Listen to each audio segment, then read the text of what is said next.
The absolute best book I've ever read on becoming a millionaire fast and faster is The Millionaire Fast Lane.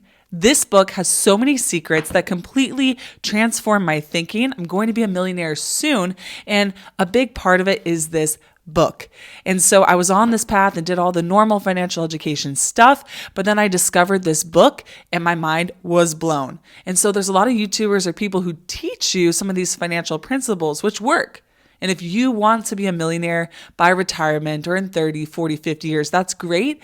And yes, that's a good thing. I don't want to discourage you from that. But if you're like, how can I get rich faster? I don't want to scrimp and save my whole life. I don't want to be rich when I'm 50 or 60. I want to be rich sooner. There is a path. And so this book outlines it for you. I'm going to share, it's super dense. I have so many notes, but I'm going to share as much as I can and the key points that are going to help you. Let's get into it. Okay, so there's 3 lanes to wealth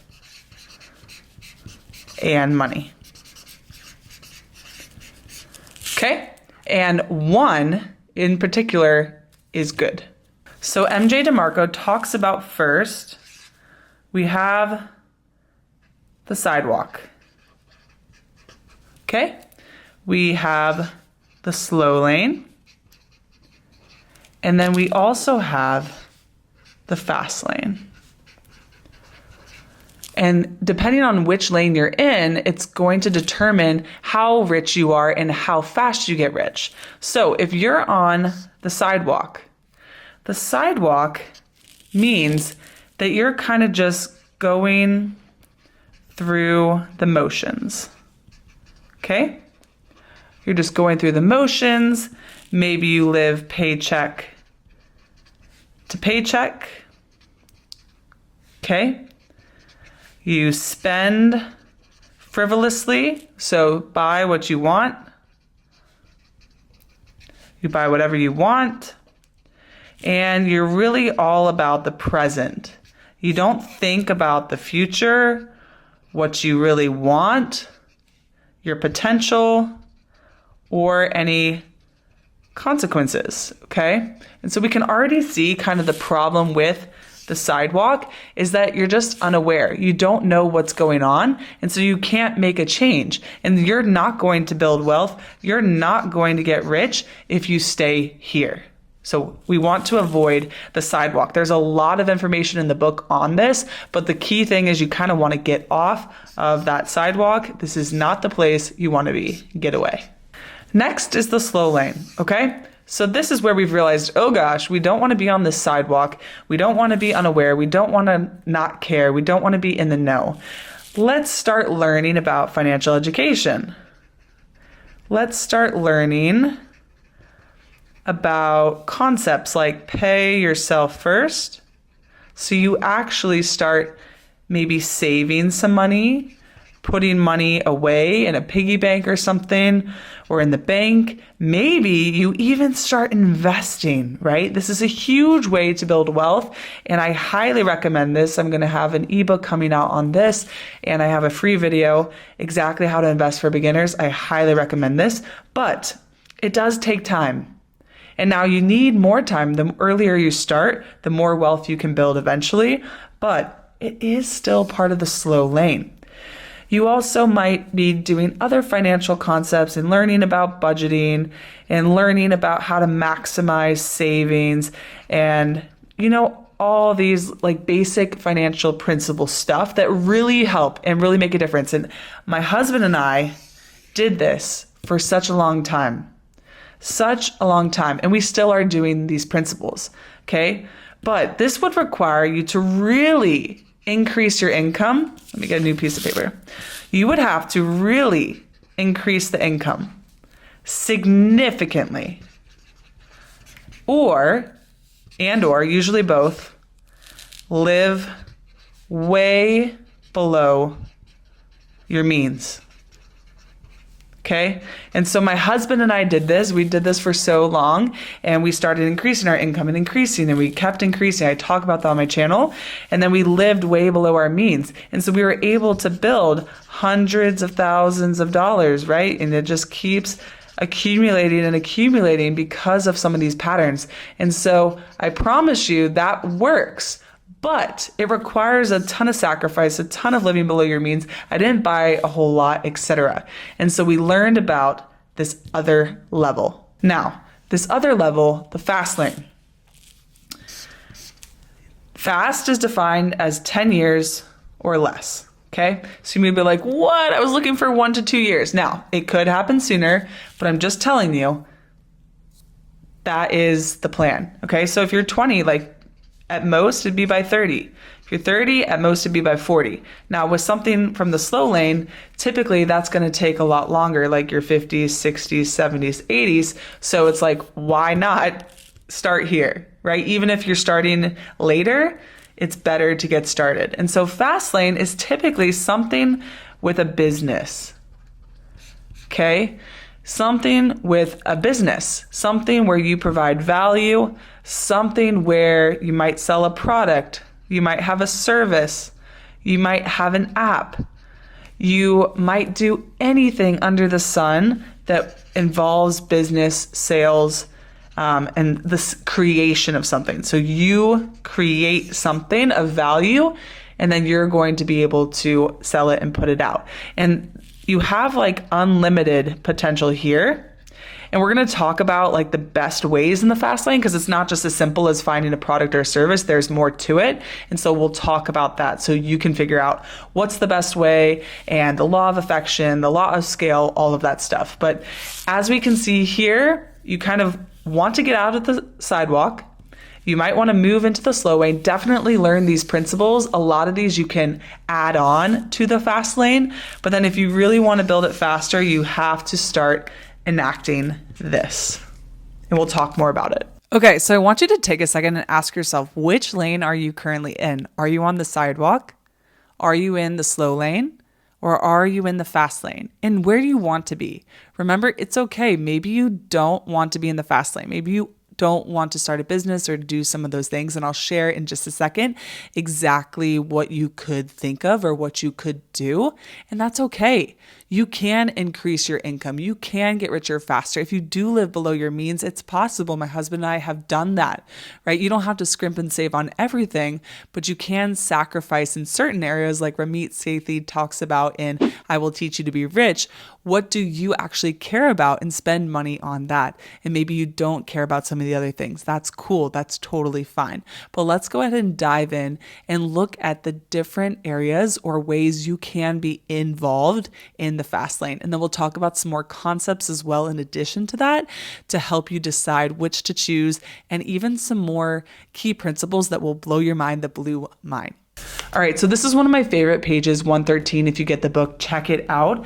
But the founder who creates a new type of natural deodorant and sells the business for $100 million to Procter & Gamble, the entrepreneur who sells razors under a new subscription format. And this is actually a very popular way, subscription. You can make a ton of money with subscriptions. If you have a $9.99 subscription a month, I'll show you right on the screen right here how much you can make, and depending on how many customers you have, it's actually really crazy and something to think about. The inventor of a gadget sells millions to 15 wholesale distributors. So you could invent a gadget or a product. The YouTuber, this is where a lot of YouTubers don't share, but I'll happily share with you. They have thousands of subscribers and then they monetize it into a subscription service, a product offering, or something of that nature that makes it a business. The guy who builds a smartphone application, so some app, and sells it 50,000 times if you build it and sell it a certain amount of times. The guy who formulates an energy bar to help him stave off hunger, and it's offered later, 192 million. The guy who builds a blog sells it for 4 million. Someone who invents a mop, the woman, sells 500,000 of them on QVC. Building a website, the guy who patents a product or a process, the doctor who researches anti-aging treatments and sells them to a drug company for $700 million, the author who writes a book about a teenage wizard who goes on to become a billionaire. That was J.K. Rowling. The gal who manufactures and sells 20 million undergarments to help women fight body gravity, later becomes a billionaire, etc. So there's a ton on here, and I would highly recommend you think about them. All of them have to do with a product, a service, selling, and some of them you can scale, some of them can't. I'm going to share with you which ones you can and some things to think about. But before I do that, I want to show you how the rich get really rich in this equation. It's net profit equals units sold times unit profit. And so net profit is how much you get to keep. So how much do you get to keep in the net? Richard Branson talks about that.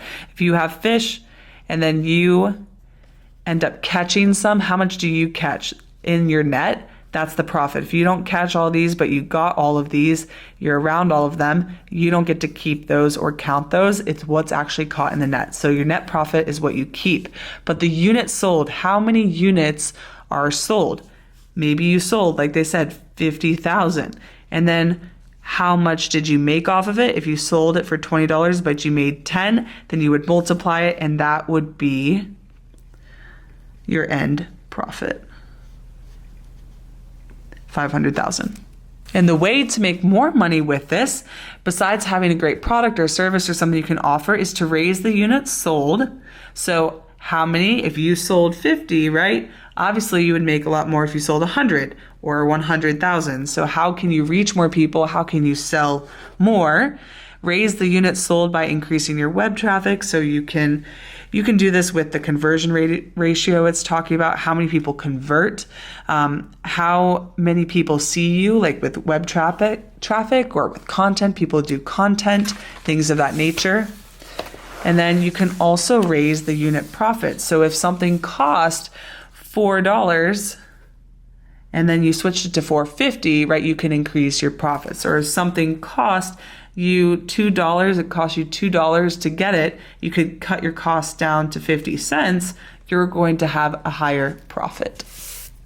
DeMarco also talks about planting money trees. Okay? Now, obviously, you can't just have a full-blown money tree all ready and waiting for you. You have to plant the seeds first. I talk about this in life. If you want to be fit, if you want to be healthy, if you want happiness, if you want wealth, whatever you want, you have to plant those seeds first, and which are the actions and the habits. And so you learn, what does a rich person do? Or what do I need to do to produce these different money trees? And so that's like with the YouTuber who starts making content. That is eventually, potentially, for some people, not all, it's a risk, right? Because you might not reach people. It might not work out. But you could end up building an audience and serving 100,000 people, and you provide value, and then they need what you have or they want what you have, and then you can get paid by YouTube. Or you can monetize and create an offering, a course, a book, something that could be valuable.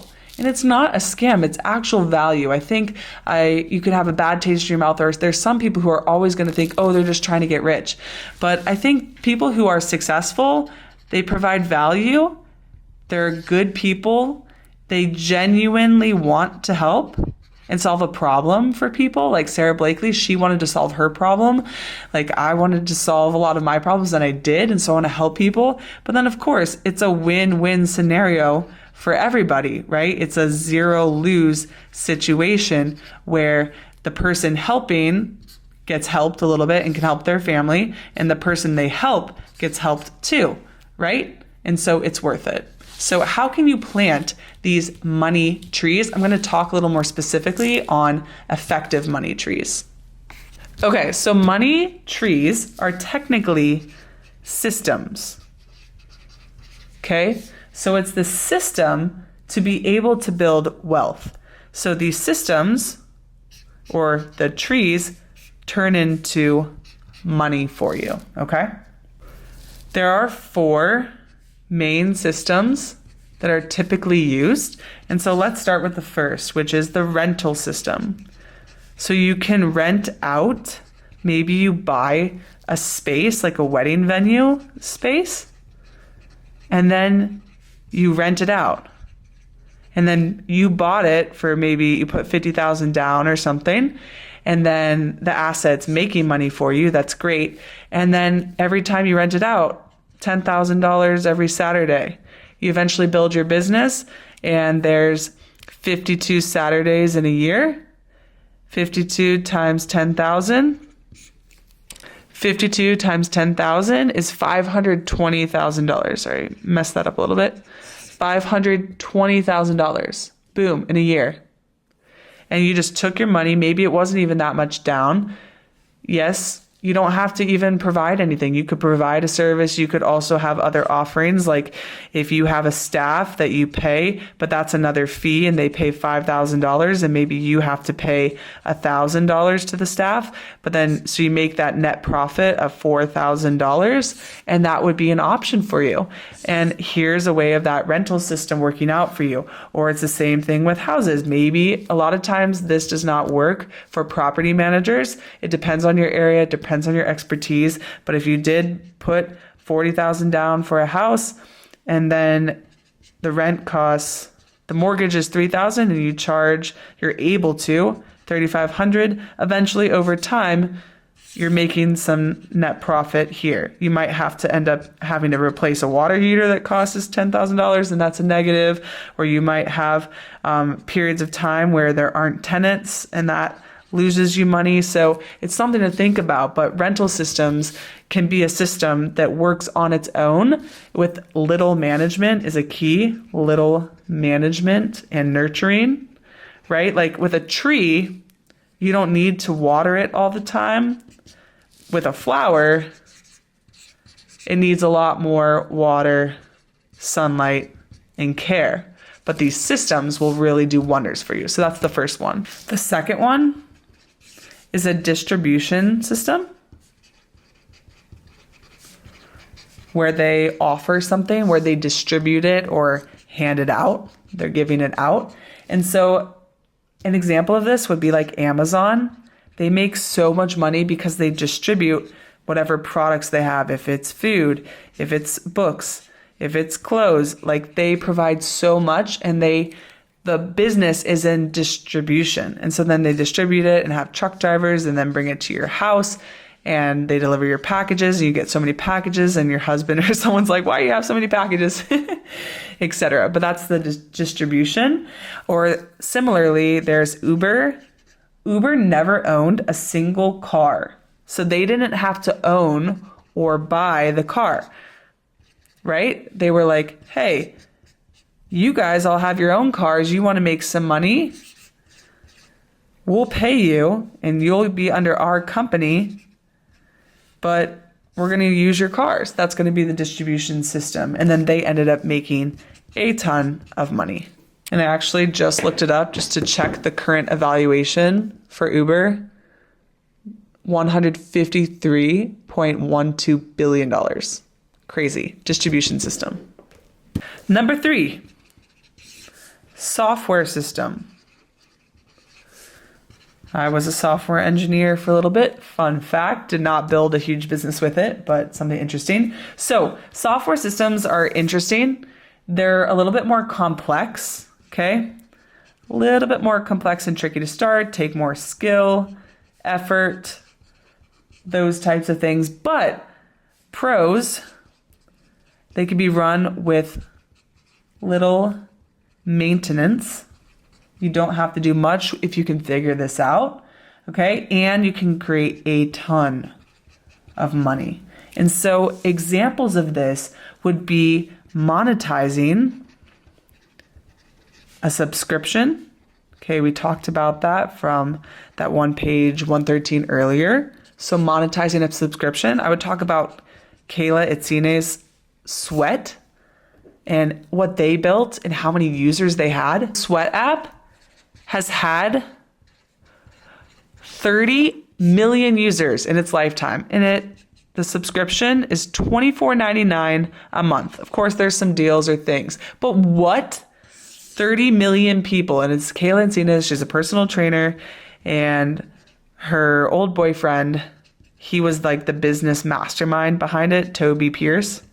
incredible. If you are interested in entrepreneurship, definitely follow him. But let's run the calculation on this. Okay, so $24.99 a month. Let's start there times 12. So like $299 a year. I think there's like a deal for $150, but let's just assume this times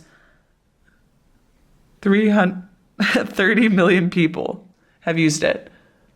It goes off the charts. It's nuts. Hold on. Let me show you exactly how much the company's worth. It's like $1 billion. So if you look here, it's sold for about 400 million in 2021. They actually bought it back and now it's worth even more. Crazy. And lastly, we have a content system. So if you follow business, Alex Hormozy, right? He realized like, wait, Kylie Jenner is a billionaire? What? At her age, she was like 20 or 21. He's like, what the heck? What the heck? And he's like, I'm really good at business. Me good at business. Kylie, no. What? What am I missing? He was so perplexed and he said he ruined like a week of his life. But the content system, it's a great distribution as well. It's kind of a distribution system that we talked about earlier, but it's a way to monetize and share.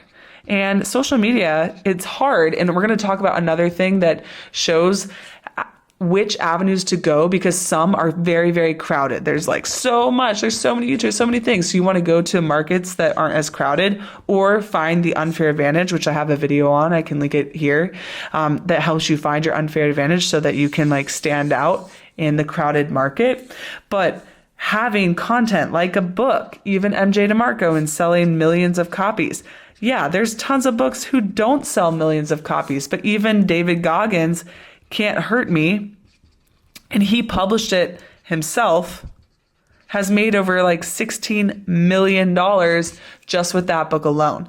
J.K. Rowling, like we had said, billions, because it started with her books, but then it expanded. And she was a divorced single mother, and she just started writing, and she got rejected a ton of times. That's a part of success. You get rejected, and eventually she got a yes. And then that yes turned into so many people's happiness, lots of money, etc. And I think I want to encourage you thinking about that. Like, businesses aren't scammy, right? Like, you could want to make money, but it helps people. Like, imagine if we didn't have Harry Potter. How sad of a world would that be? Maybe you don't like it, but seriously, it's changed the game. And so you need to offer and share what you have, and you can make money for it. When you're considering what route to go or what business to start, you also want to think of some of the more granular details. And so MJ DeMarco talks about the commandment of need, and we're going to talk about the commandments that will help you identify a good area to go into. You kind of can probably start brainstorming and thinking, ooh, I'd like to do a subscription, or yeah, YouTube channel would be fun, or writing a book, or ooh, I'm really good at software. I really have a great idea for an app or something of that nature. Or maybe you have a totally different idea. But you want to think about the consumer, the person. Even YouTube, people say the algorithm. How do I hack the algorithm? It's really, how do you hack or figure out what the person on the other end of the screen wants? What do they want? Because they are the algorithm. If you can serve the person behind the screen, that is going to propel your videos and make them reach more people. And so what do people actually want, and what is the need? What is the actual desire, so that you can create a business, a product, or a service that fulfills that need and fulfills it 10 times better than other people. So when starting your business, you want to think of the consumer, the person who is going to be buying, using, and sharing, hopefully, your products. And so what do they want? Like, what are their goals? What are their desires? It's really important to do this when you start a business or anything in general, but what do they want? So typically, something to make them feel better, okay? This can have to do with like beauty, confidence, right? It could be entertainment of some sort, something that boosts their mood, music. So anything that kind of helps in that. So this could be like makeup, could be like a skincare product or like an acne treatment. Okay, it could be anything like football, sports, Movies, TV. Okay, video games fall under this category. Even amusement parks, music, we know what that is. And all of those things will bring you money because why? You're bringing value. You're solving a need. You're solving a desire. It doesn't always have to be a need.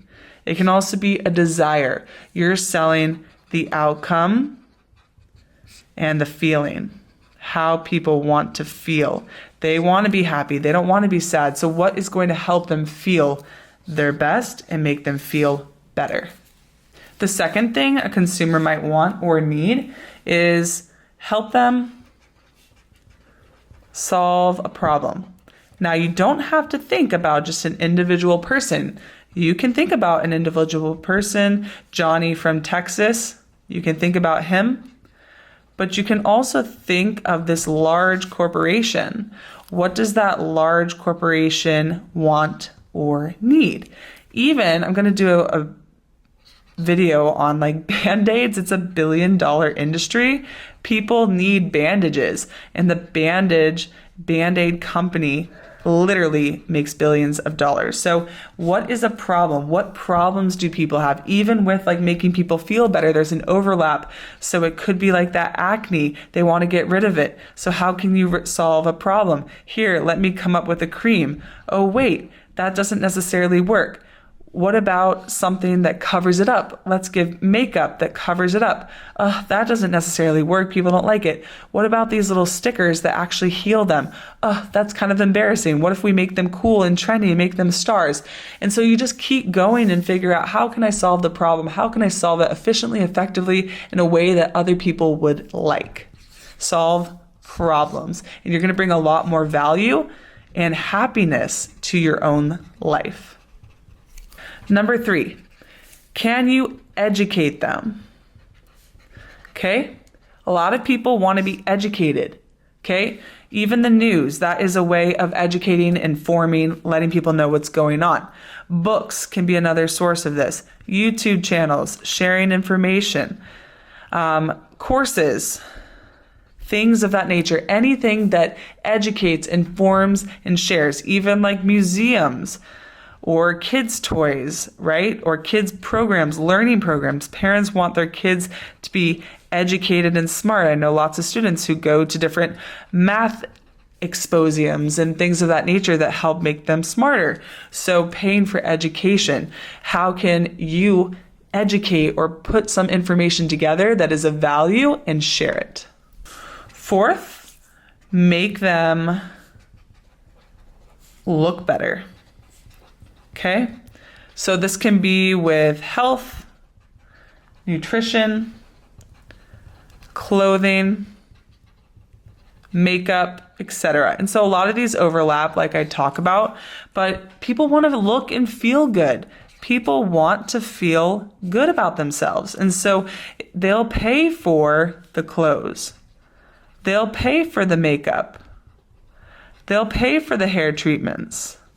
Okay, there's pampering too, like what makes you feel good. Nutrition, health, personal trainers, that's a big obstacle for people of staying healthy. And so they'll pay for personal trainers. They'll pay for the programs. They will pay for what they want and what they need. Or, hey, here's this special diet program. Hey, this will help you lose pounds in 30 days, 30 pounds in 30 days. Even if that's a little extreme, they're going to try to sell things to you. Now, how can you make them look better? Sarah Blakely Spanx, she had the Spanx product, it helped them look better in pants and slimmer, etc. So make them feel better, look better. Another thing people pay for, the last thing I'm going to share, is security. Okay, so how can we have security with maybe like your house? So people will pay for their homes, a nice neighborhood, safety for their kids, opportunity, schools. They will pay for like to have good health, something that keeps them safe and secure, even financial planning or information about money, because that helps go back to security or relationships. So it's going to help them build better relationships or find a better partner, find a better match. It all goes back to this security. So these are some of the things to think about when you're trying to create a product, a service, or to help somebody else. What are the problems? And a great place to start is, what are your problems? What have you experienced? What do you care about? There's billions of people in the world, 8+ billion people. There's probably someone that's somewhat like you that needs your help. And there's actually a few others that I just want to share about really quick. I think it's valuable, is raising positive emotions. So how can you make people laugh, make people happy, make people feel better, right? We want to feel good. So that's with comedy, with music, with movies, anything that makes people feel better. You want to satisfy the appetite. So it could be something from food. It can be other basic needs as a human being. How can we satisfy the human appetite? People will pay to satisfy those appetites that they have. Make things easier, right? Think Amazon. It's easy. I can just shop online. I can do that. I can also, if someone organizes my house, or if they have a productivity system, it makes my life easier. So I'll pay for it. And then enhances dreams and gives hope. So if you give hope to people, that is such a valuable thing. Or help people believe in their dreams. People want that. People will pay for that. People will believe in that. The last concept I want to teach about, at least for today, is the sense framework. Okay? And it is an acronym. We have CENTS.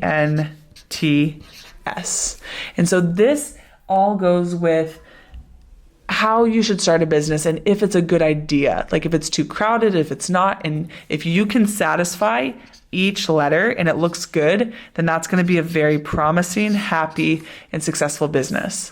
Okay, so the first commandment, and these are all technically commandments, is the commandment of control.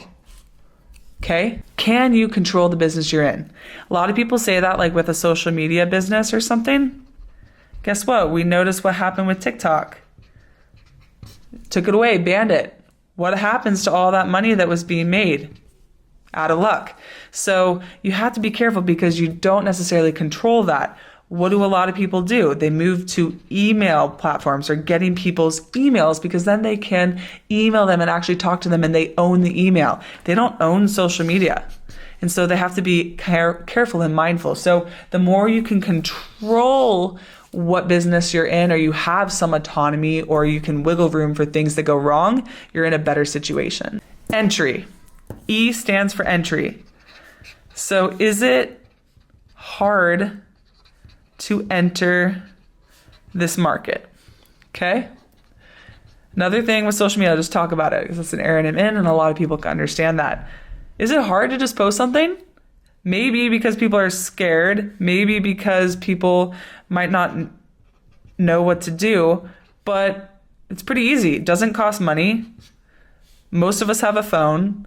We can do it, right? And so this is one that is hard because it's not easy. If you just post to YouTube, it doesn't mean you're magically going to get all these followers and have all these things, even though it has the potential, right? And so the biggest thing to overcome a weak entry is to be exceptional. So you have to be exceptional. That's where you get better and take time. A lot of YouTubers are people, they don't start off so great, but they keep going, then they get a little bit better and a little better and a little better, a little better. They become exceptional and then it breaks through the market or they find what people need. And so you have to break through that barrier, the barrier of entry. If something's really hard to do, there's going to be less competition. That's the reason for this, right? There's less competition. So that means there's more for you and more opportunity for you. If it's a lot harder, less people are going to do it. The next one is need.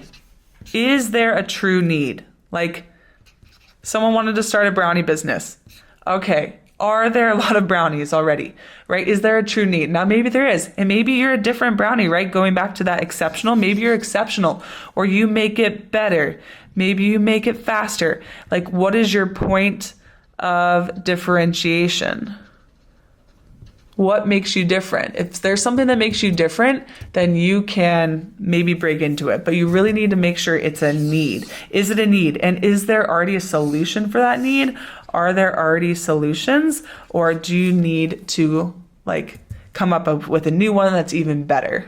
The next one is time. Can your business be detached from your time? Okay, so YouTube, I need to put in a certain amount of time, right?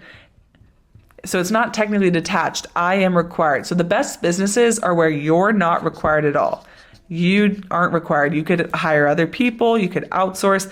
I could outsource editing. I could make my hours from 20 hours a week to maybe 10 or 5, but I'm still needed there. So the best businesses would be where you are not needed at all, and you could eventually outsource yourself. And lastly, a big one is scale.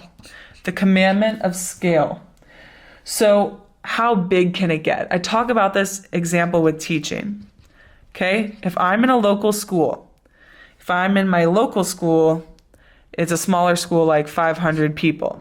Now I move to another county over, we have 1,500 kids in that same school, right? So we have local. But then, let me actually pull out another piece of paper. I think it's worth it here. So if we have local, okay, our community. Okay, that's our first place. But then we start thinking like county or city. Okay, or we expand the city. Then we have statewide. We get even bigger. Then we have regional. Okay, and he shares think your pool, think here a pond, think a lagoon, think a lake. And then here we have national, which would be like the sea. And then think here worldwide, ocean. And so if I'm teaching here locally, right, or I change to a different county, I can reach more people. But how do I reach more people through this process? If I go here to YouTube or social media or something like that, guess what? I can reach all of this. And so I can scale.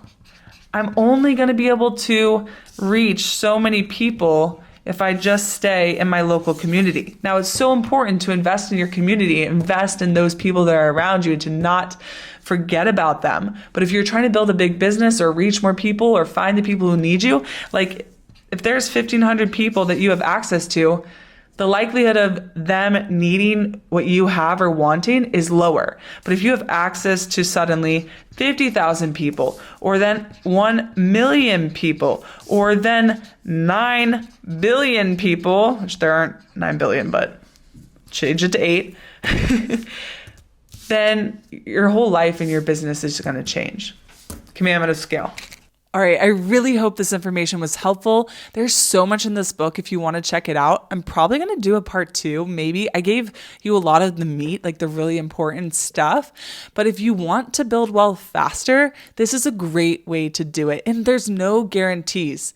With the fast lane, if you build a business or if you build a product or a YouTube channel or something, or you write a book, that doesn't mean people are going to buy it. There's so many other problems, and I'll be making videos on those too. How to market, how to sell, how to actually create good value, how to handle the process and the ups and downs. And I'm tracking my own journey of building a YouTube channel and sharing information that helps people build the lives they want to, reduce their suffering, be happier, healthier, and to reach their potential. I believe we are all beautiful and special, and we have so much potential within us, and we can build and create and be whatever we want. It doesn't mean it's easy, but it's possible. And so I want to support you in that mission of becoming your best self and achieving whatever goals you want to achieve. So if you found this video helpful, you might find this video helpful on how to make money easy. Lewis Howes's New York Times bestseller. I read it for you and gave some of the money blocks and some of the things that can get in our way, or this video on how I'm going to be a millionaire in my 30s. Check it out.